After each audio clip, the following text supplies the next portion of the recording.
دین تنها عبارت از روزه و نماز و زکات و حج نیست، بلکه دین یک رابطه تنگاتنگ با مسائل اجتماعی هم داره، بلکه رابطه خوب اجتماعی را پیامبر صلی الله علیه و سلم کمال ایمان حساب کرده.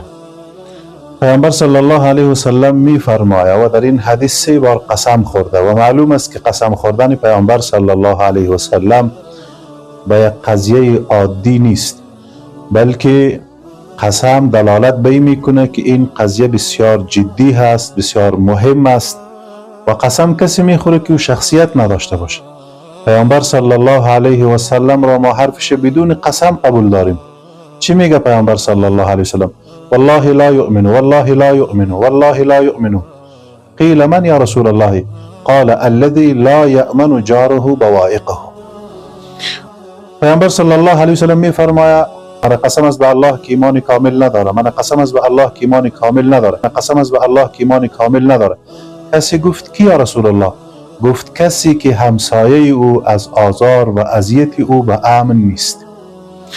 اگر ما به این حدیث عمل می کردیم چی زیبا می بود زندگی ما.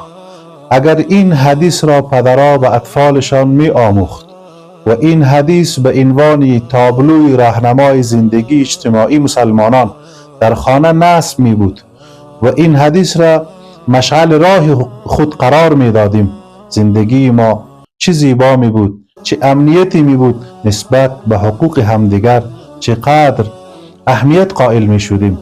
در نتیجه این حقوق ما الله را هم راضی می ساختیم و یک دنیای پر از امنیت هم می داشتیم.